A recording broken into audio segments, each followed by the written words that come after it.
L'objet de mon propos est d'essayer d'apporter quelques lumières dans nos débats politiques d'aujourd'hui.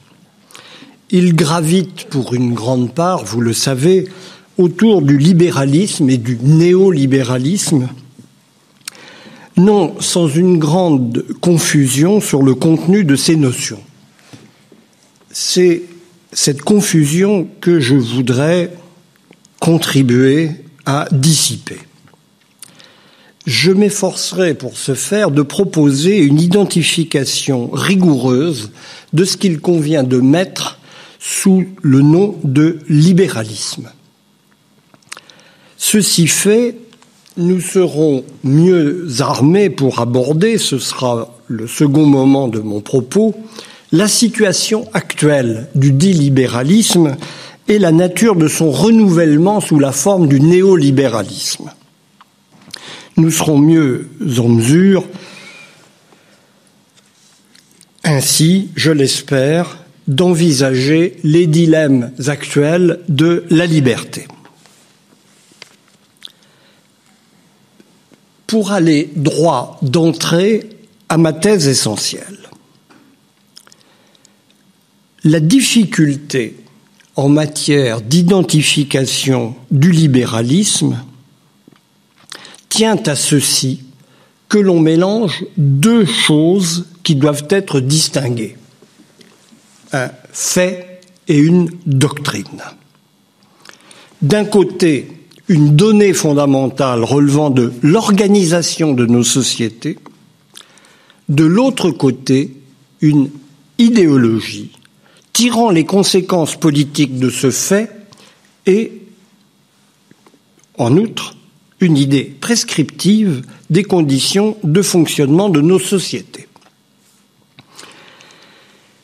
En d'autres termes, il y a lieu de distinguer entre le fait libéral, donnée organisatrice centrale de nos sociétés, et le libéralisme comme idéologie.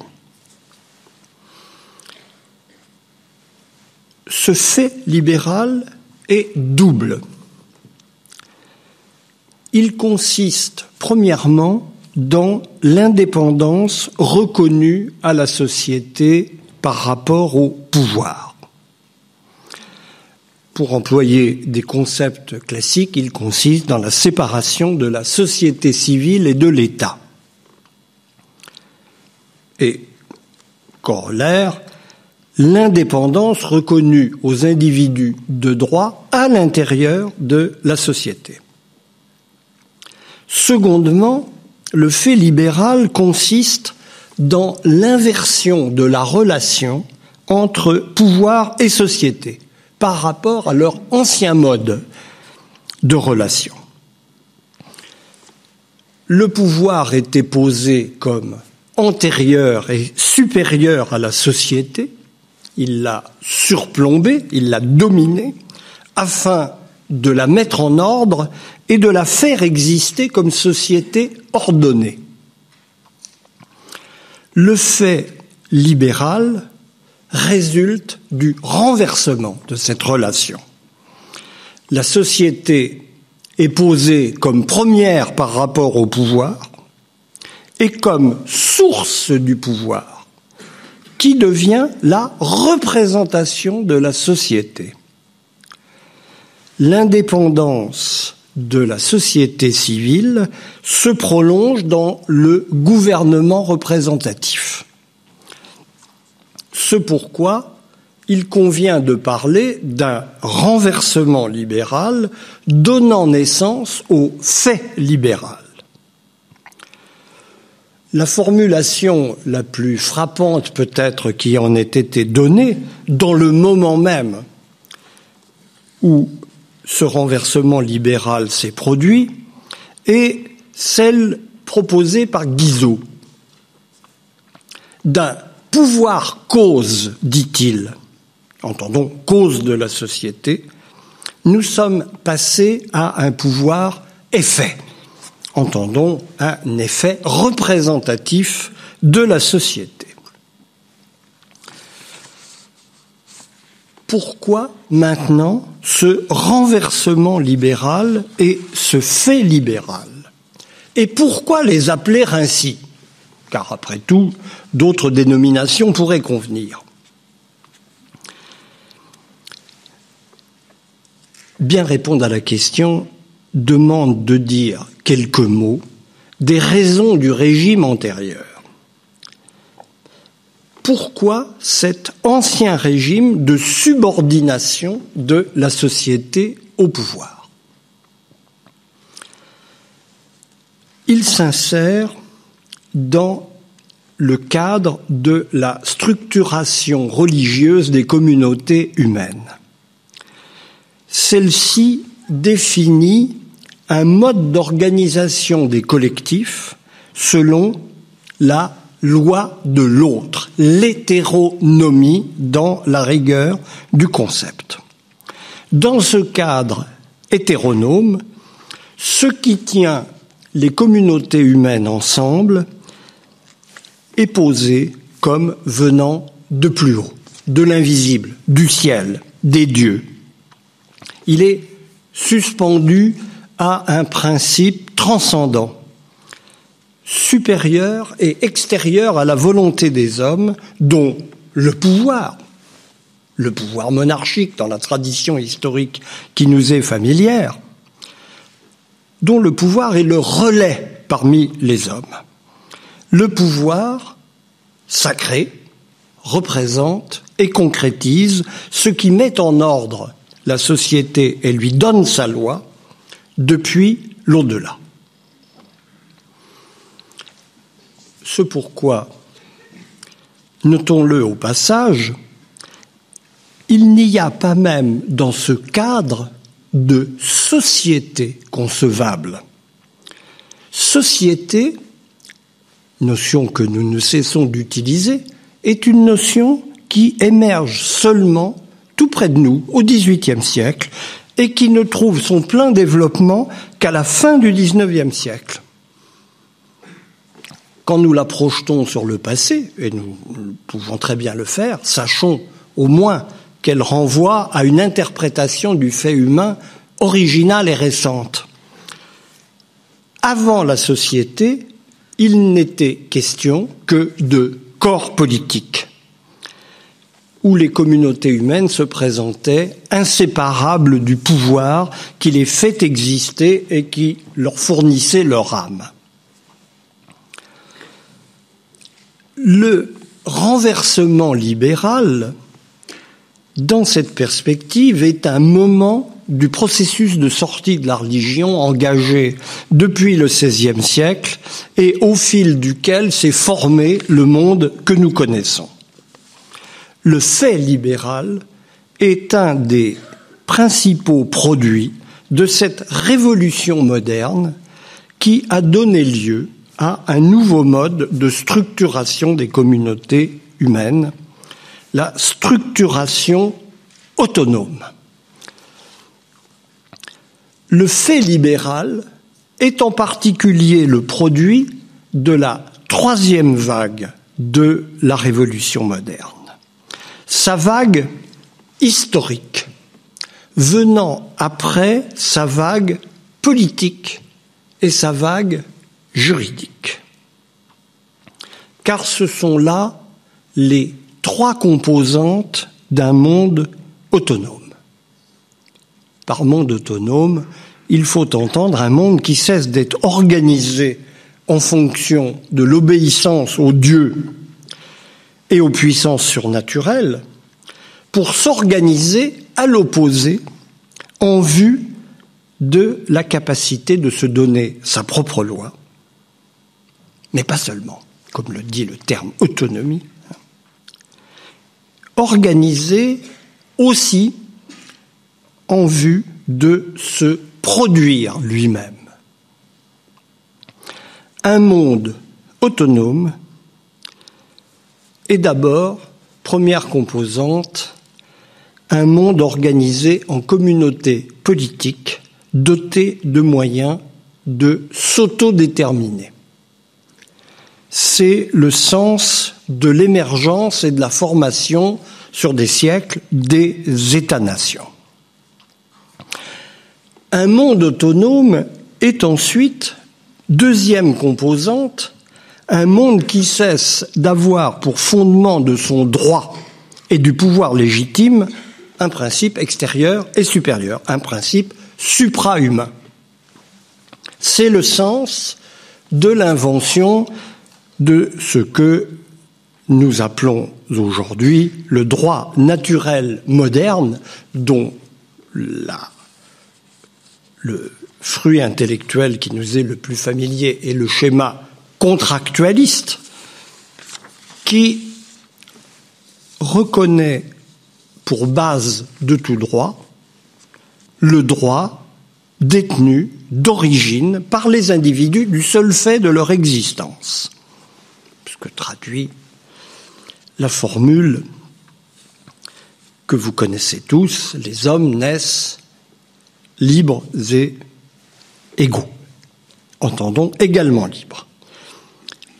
De telle sorte que tout lien légitime entre ces individus de droit ne peut procéder que de leur consentement.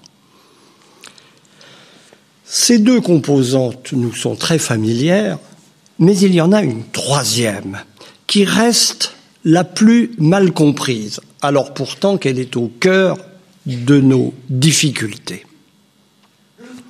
Un monde autonome est aussi un monde qui cesse d'obéir au passé de la tradition pour se tourner en pratique vers l'invention de l'avenir. C'est le cœur de notre sujet.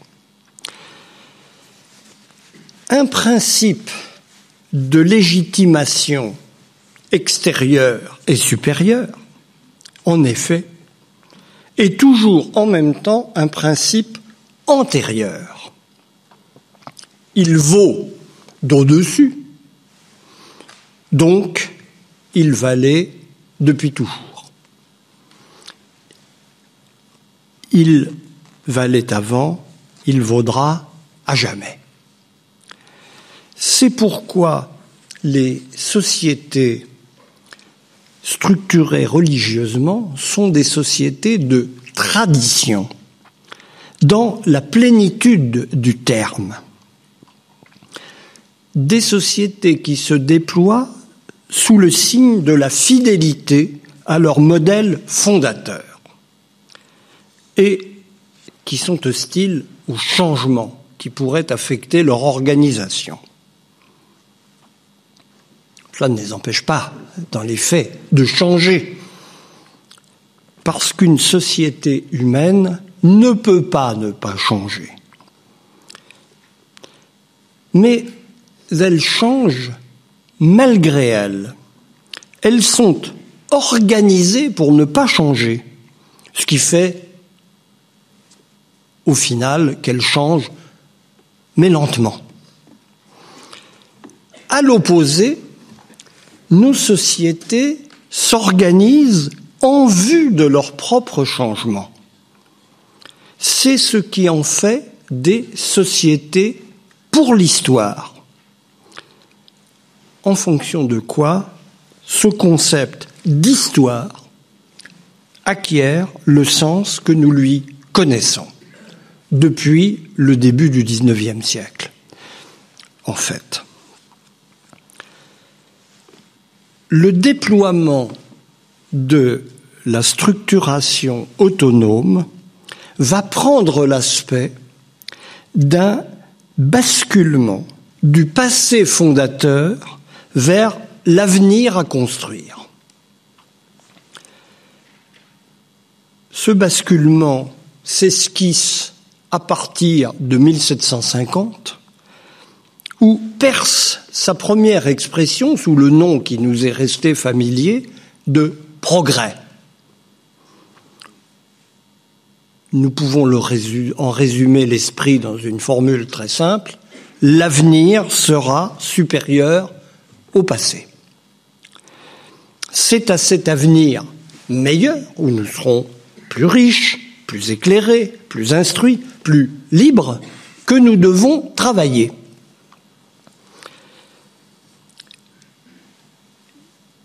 Il faut bien saisir le sens de cette orientation historique qui renverse l'axe temporel de la vie collective. Il y va, en effet, de l'autonomie dans son sens le plus fondamental. Un monde humain autonome ne se contente pas de se donner ses propres lois. Il se constitue lui-même matériellement et intellectuellement dans le temps. C'est à la faveur de cette grande réorientation qu'apparaît l'économie comme vecteur primordial de cette autoconstitution dans la durée. La révolution industrielle va apporter sa traduction systématique à cet horizon productif et autoproductif qui, autour de 1850, aura donné naissance à une société entièrement différente de celle que nous connaissions auparavant. C'est cette réorientation, très précisément, qui induit le renversement libéral, la mise en place du fait libéral. En effet, une société du changement qui valorise par-dessus tout sa propre dynamique productive. Une telle société ne peut rester un corps politique, soudé autour d'un pouvoir qui lui impose sa loi d'en haut. Par nature, cette formule du corps politique est statique. Or, la dynamique qui est le nouvel impératif, le pire ennemi de nos sociétés, nous l'entendons tous les jours dans le discours politique, c'est l'immobilisme. Pour nous, c'est le mouvement qui prime, et le mouvement, il procède de l'invention individuelle, il procède des échanges librement noués entre les personnes, il procède des interactions entre les personnes, il procède des initiatives en tous sens de la société. C'est ainsi qu'en fonction du primat de la dynamique, la société s'autonomise par rapport au pouvoir et que le rapport entre le pouvoir et la société se retourne. Comme le dira le jeune Auguste Comte, le pouvoir est stationnaire, tandis que la société est progressive. Il s'agit donc d'aligner le pouvoir sur la progression de la société. C'est ce qui va donner irrésistiblement la prévalence à l'indépendance inventive de la société. L'invention historique a son siège dans la société. Laquelle société a besoin de liberté pour donner leur plus grande efficacité à ses ressources créatrices. C'est à la légitimité acquise par le travail historique en direction de l'avenir que nous devons l'inversion qui a fait du pouvoir le serviteur de la dynamique collective qui éclot dans la société. En un mot, le renversement libéral et le fait libéral sont la réorganisation de l'existence collective appelée par l'orientation historique. Le basculement vers l'avenir débouche sur une autre manière de concevoir l'architecture et le fonctionnement de l'être ensemble. Si nous sommes libres, c'est à l'histoire que nous le devons. Mais, me direz-vous, pourquoi libéral à propos de ce fait. Pourquoi renversement libéral? Je crois qu'il importe de continuer à les appeler libéraux, d'abord parce qu'il y va réellement de la liberté personnelle et publique. Je le crois ensuite parce que les auteurs qui se réclament des idées libérales ont été les pionniers de la défense et illustration de cette nouvelle manière d'être, et que tout autre concept perdrait en vérité historique en défaisant cette origine ou en l'occultant.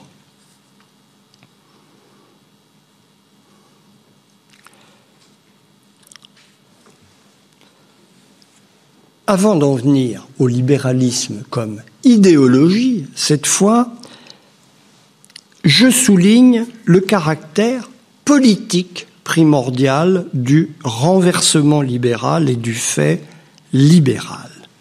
Il ne s'agit pas là de conséquences de la naissance du capitalisme, comme on le voit très communément écrit. Il s'agit de données globales touchant l'ordonnance générale des collectivités. Accessoirement, c'est ce fait libéral qui donne naissance à la politique telle que nous la connaissons. Elle est inséparable du gouvernement représentatif. Elle peut être définie le domaine d'activité correspondant à la formation du pouvoir par la société, avec, au travers des élections et du contrôle de l'action des pouvoirs élus. La politique repose sur un personnel et des organisations spécialisées, des militants, des partis, des observateurs, des informateurs, des journalistes, en même temps qu'elle concerne l'ensemble des citoyens. Toutes les sociétés humaines sont politiques, en ceci que leur existence est organisée autour de pouvoirs. Il convient de parler du politique pour désigner cette propriété générale qui spécifie les sociétés humaines, par exemple par rapport aux sociétés animales. Mais le politique peut très bien aller, et il est très généralement allé à travers l'histoire, sans la politique. La politique qui, elle, est propre à notre société et associée au gouvernement représentatif, au fait libéral et à l'orientation historique. De concert avec la politique, selon la représentation, naissent l'idéologie et les idéologies, dont l'idéologie libérale. Le terme d'idéologie a très mauvaise presse, pour des raisons qui ne sont pas mystérieuses et qui se ramènent aux emplois dévergondés auxquels il a donné lieu. Et il y a beaucoup à réfléchir avant de se risquer à l'employer. Il me semble indispensable, cependant, et je n'en vois pas d'autre, sauf à créer un néologisme plus ou moins arbitraire, il est indispensable, ce terme d'idéologie, pour désigner le nouveau genre de discours qui accompagne l'émergence de la politique et du processus représentatif. Idéologie est à concevoir comme l'opposé de religion, qui était l'ancien discours de justification de l'ordre social. La fonction de l'idéologie est de justifier les choix politiques soumis aux électeurs. Sur quelle base asseoir ces choix ? L'histoire, justement, forcément, ce devenir qui entraîne la collectivité et qui fait surgir sans cesse de nouveaux problèmes. Quelle est la nature de ce mouvement qui nous emporte? Quel est son moteur? Quelle est sa direction? Vers quoi nous mène-t-il? Que faut-il en redouter? Que faut-il en espérer? Voilà les questions auxquelles va répondre l'idéologie. Elle est un discours d'explication du mouvement historique, en même temps qu'un discours de prédiction de l'avenir destiné à étayer les choix politiques à effectuer ici et maintenant. Où sont les priorités et les urgences? Que se passe-t-il? Quel est le meilleur moyen de se concilier le ressort du devenir?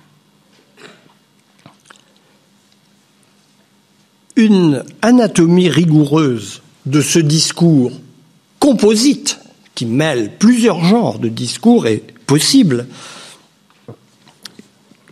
que je ne puis faire que suggérer ici. On peut montrer qu'il va y avoir 3 grandes idéologies, ou 3 idéologies fondamentales. Le conservatisme, le libéralisme et le socialisme. Et bien entendu, toutes sortes d'hybrides et de variétés à partir de ces 3 souches. 3 idéologies qui correspondent fondamentalement aux 3 dimensions du temps: passé, présent et avenir. Et qui correspondent en outre aux 3 éléments qui constituent notre monde: politique, droit et histoire.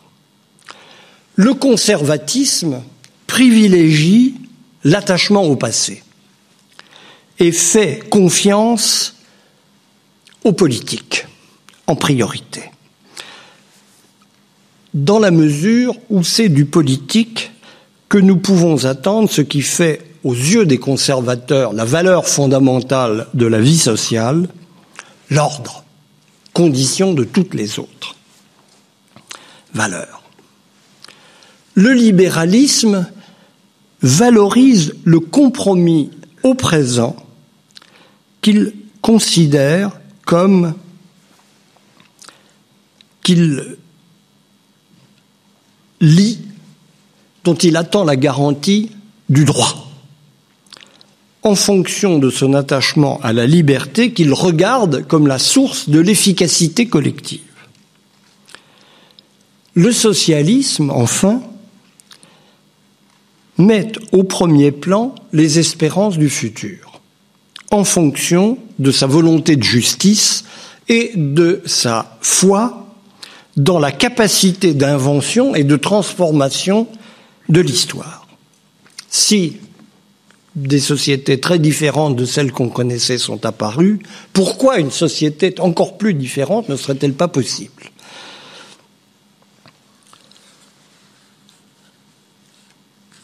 À y regarder de plus près, de quoi parlent ces idéologies?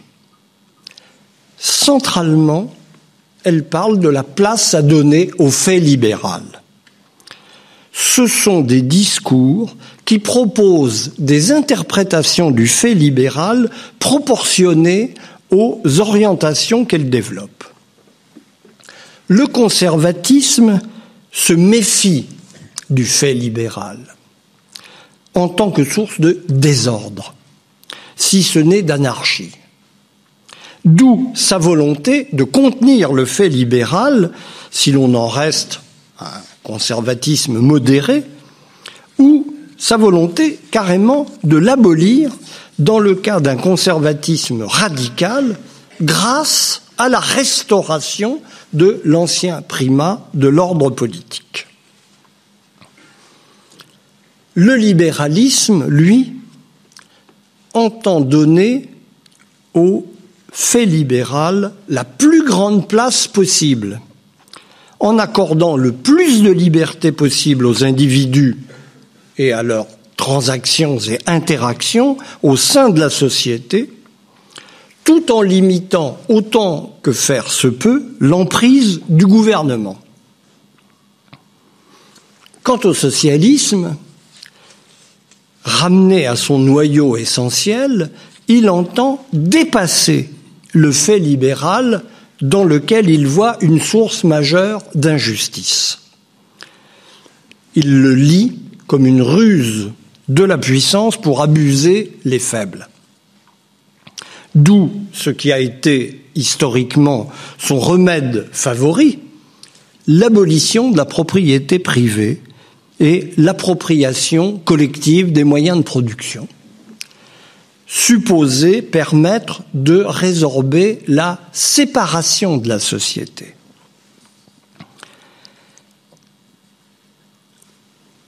Il y aura bien sûr discussion à l'intérieur de la famille socialiste entre des réformistes pensant pouvoir réduire les incidences du fait libéral et en minimiser les effets, et des socialistes révolutionnaires décidés à supprimer purement et simplement le fait libéral et l'indépendance de la société. Voilà, ramener encore une fois à leur épure, les éléments de notre grand débat politique depuis un siècle et demi, tels que les termes de ce débat se sont fixés autour de 1850 à peu près. Le libéralisme comme idéologie, je le souligne, est une certaine interprétation ou lecture du fait libéral, lequel fait libéral est un fait problématique, dont on voit bien qu'on peut lui donner plus ou moins de place. Il réclame aménagement. Ce n'est pas un fait statique du reste, mais un fait dynamique. Il acquiert avec le temps une place grandissante au sein du fonctionnement collectif en fonction de la capacité interne d'organisation de la société et de l'indépendance de droit qu'elle gagne lentement vis-à-vis du pouvoir. Le libéralisme économique est un libéralisme particulier à l'intérieur du libéralisme politique. Un libéralisme qui tente à donner une valeur paradigmatique à l'indépendance du secteur économique dans le cadre de l'indépendance de la société civile, laquelle société civile ne se réduit évidemment pas à l'économie, mais comporte l'ensemble des groupements volontaires formés de leur propre mouvement par l'accord des citoyens et des acteurs sociaux. Tous les libéraux sont pour la liberté de posséder, d'échanger et d'entreprendre. Mais tous n'ont pas le même degré de confiance dans ces libertés. Ils peuvent être partisans, et beaucoup le sont, de leur contrôle, qu'il s'agisse du libre-échange ou qu'il s'agisse de l'encadrement des contrats, par exemple du contrat de travail, ô combien. Le libéralisme économique, lui, a pour originalité de regarder la plus grande liberté possible du secteur économique, non seulement comme la condition de son efficacité, mais aussi comme la condition de la liberté politique. La réglementation et le contrôle de l'économie, à ses yeux, constitue le début de la fin de la liberté politique. L'ouvrage qui a donné à cet argumentaire sa forme classique est celui de Hayek qui s'intitule « La route de la servitude ». Voilà donc pour le cadre général et pour ce qui regarde la signification historique du libéralisme dans ses rapports avec le fait libéral et des racines réelles que la liberté politique trouve dans notre monde, de par son orientation historique. La question, maintenant, est de savoir ce qui s'est passé dans la période récente, depuis la grande inflexion des années 1970, qui a réactualisé cette problématique initiale et réouvert en grand les interrogations dont elle est porteuse. Idéalement, il faudrait ici pouvoir retracer le parcours complet, depuis la phase première de décantation dont j'ai situé les grands traits. Les limites de cet exposé ne le permettent pas. Aussi irai-je droit à l'essentiel. Ce qui s'est joué, l'événement majeur sous le coup duquel nous nous trouvons, c'est le triomphe du fait libéral, sous l'effet d'un nouvel approfondissement de l'orientation historique. Ce triomphe du fait libéral s'est traduit en particulier par la déroute et la liquidation tant du conservatisme radical que du socialisme révolutionnaire, qui prétendaient, chacun de leur bord et pour des motifs opposés, revenir sur le fait libéral et l'opposer. Nous voyons bien, après coup, qu'ils n'en avaient pas saisi la profondeur et la nature structurelle. Ils n'y voyaient qu'une donnée historique contingente, destinée à être surmontée ou dépassée. Ou bien, en fonction des exigences d'un authentique ordre social avec un grand O, chez les conservateurs, ou bien en fonction du passage révolutionnaire à une organisation sociale plus rationnelle et plus juste à la fois. Ces deux lectures du fait libéral, se proposant de l'abolir, ont dominé le XXe siècle. Elles ont trouvé leur concrétisation paroxystique dans les phénomènes totalitaires, dont c'était l'article programmatique central. Refaire, sous un mode ou sous un autre, l'un du pouvoir et de la société. Le conservatisme radical était très affaibli depuis sa défaite de 1945, mais il gardait une attraction souterraine.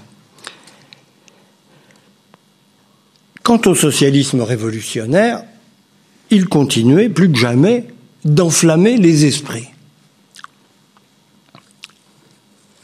L'inflexion, tout à la fois intellectuelle et sociale, de grande ampleur, qu'a déclenché la crise économique des années 1970.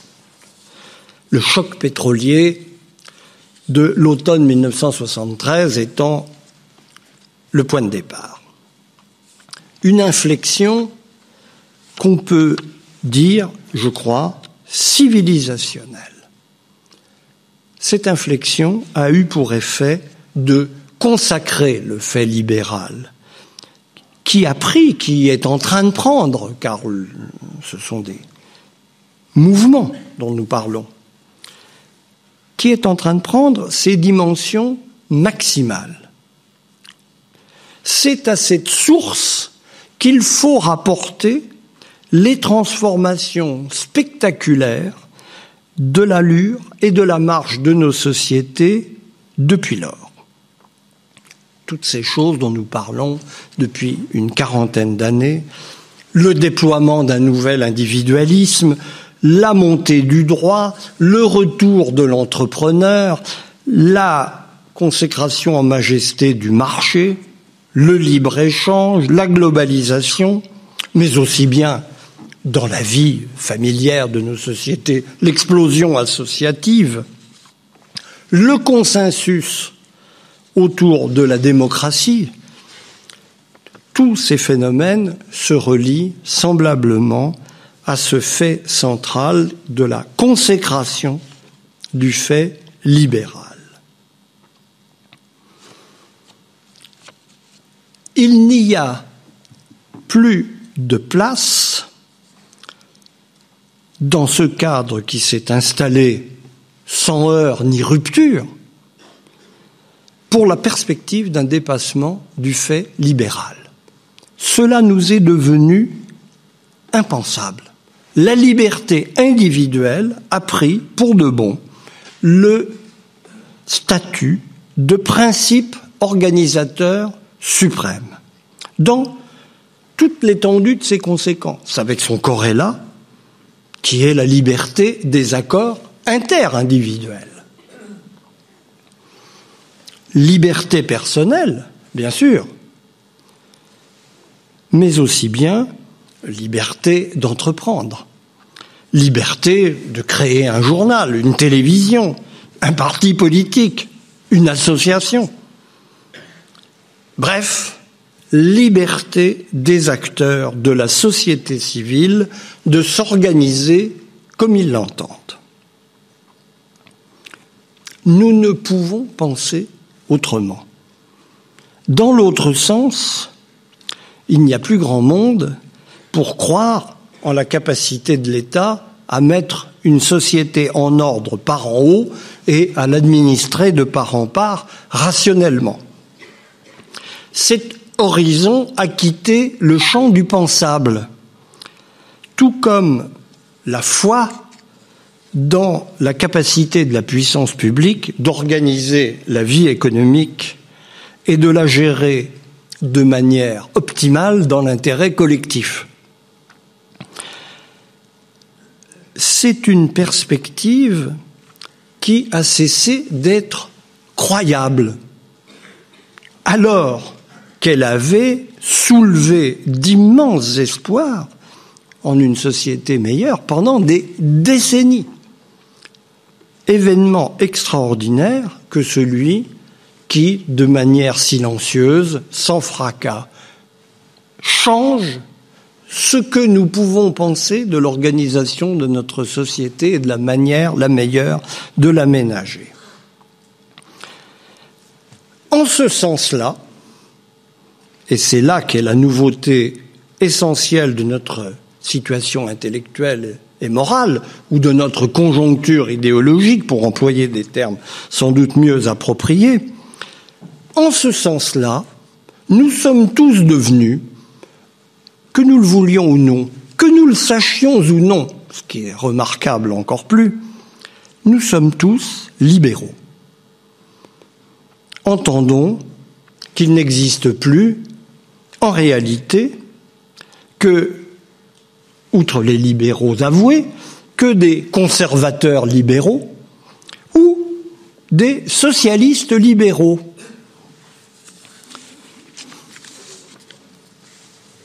Ils peuvent très bien ne pas le savoir, mais ils le sont malgré eux et l'épreuve des faits nous permet de le vérifier. Car, premièrement, les clivages idéologiques n'ont aucunement disparu pour autant. Et secondement, le problème d'interprétation du fait libéral et de la juste place à lui donner est plus vivant et plus aigu que jamais. Ce dont nous nous apercevons chaque jour un peu mieux, la crise financière de 2008 ayant été à cet égard un accélérateur de clarification décisif, c'est que si les libéraux ont été les fers de lance de la critique de l'ancien monde qui a effectivement sombré, celui de l'économie administrée et du surplomb étatique, ils sont loin, très loin, d'avoir la réponse aux questions que soulève le gouvernement du Nouveau Monde issu de cette inflexion. Les libéraux ont tiré un avantage formidable dans un premier temps de ce triomphe du fait libéral, qui leur a donné raison dans le principe. Mais leur démarche, au fur et à mesure qu'elle s'est déployée, n'a cessé de révéler des failles béantes, dans un second temps, qui relancent la carrière de leurs concurrents. D'où la cacophonie et les contradictions ambiantes. Sans doute sommes-nous à un moment crucial de décantation idéologique destiné à mettre en place un nouveau système de repères politiques comme celui qui s'était installé dans la première moitié du XIXe siècle. Le point acquis, je crois, c'est le caractère indépassable et structurel du fait libéral dans nos sociétés. Nos sociétés sont de structure libérale et il est essentiel de comprendre pourquoi. Mais le point second qu'il faut ajouter au premier, ce sont les limites du libéralisme idéologique. Pour le résumer en termes populaires ou familiers, les nationalisations, ça ne marche pas, soit, mais le marché, ça ne marche pas non plus. Car ce fait structurel, qui est un fait problématique, encore une fois, exige un travail de réglage et d'organisation auquel le libéralisme ou le néolibéralisme d'aujourd'hui n'a pas la réponse. Un travail dont il ne fournit pas la recette, que ce soit au niveau le plus élevé du libre-échange global ou au niveau du fonctionnement de n'importe quel micro-marché. Mais le problème va bien au-delà de l'économie et surtout désenclavons le problème du domaine de l'économie. Il concerne le fonctionnement d'ensemble de nos sociétés, au stade atteint par leur libéralisation, qui justifie de parler de néolibéralisme. Je n'ai pas le temps ici d'accorder au sujet la place qu'il mériterait, nous pourrons en parler dans les échanges qui suivront. C'est le degré de libéralisation qui justifie à un moment donné de parler de néolibéralisme par rapport au libéralisme classique. Pour le dire là aussi en deux mots, nos démocraties ne peuvent pas être seulement libérales. Elles doivent aussi être démocratiques, c'est-à-dire capables d'organiser un authentique pouvoir en commun. C'est ici que se situe le ressort de la crise qui frappe nos démocraties, une crise qui résulte d'une accentuation unilatérale de leur dimension libérale.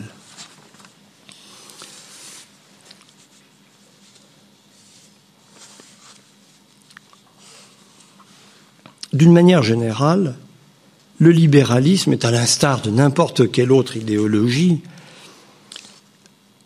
Le libéralisme tend à l'unilatéralisme. Il est aveugle en particulier au rôle nécessaire du politique dans le fonctionnement de nos sociétés. Il ne voit pas que plus de liberté pour la société et que plus de liberté pour les individus dans la société vont nécessairement de pair avec plus d'État. Pas le même État, pas un État d'autorité surplombant la collectivité, mais un État infrastructurel, pourrait-on dire, créant les conditions de la coexistence et en mesure d'impulser les orientations collectives. Au bout de la libéralisation extrême, nous sommes en train d'en faire l'épreuve. Il y a l'impuissance collective. Si nos démocraties se réduisent à la coexistence des libertés au sein d'une société de marché politique, elles entrent en contradiction avec leur principe fondamental, qui est l'autogouvernement. La liberté de chacun perd son sens dans l'impouvoir général. Une liberté sans pouvoir est tout simplement dérisoire. Peut-être fallait-il en faire l'expérience pour que nous entreprenions de repenser la liberté. La liberté n'est pas, selon l'idée spontanée que nous sommes portés à nous en former, que contradiction avec le pouvoir. Elle a aussi besoin du pouvoir pour se réaliser. C'est dans la composition de ces deux exigences, problème autant philosophique que pratique, que se situe l'avenir de la liberté. Nous ne sommes pas à la fin de l'histoire. Elle reste grande ouverte, comme histoire de la liberté. Je vous remercie de votre attention.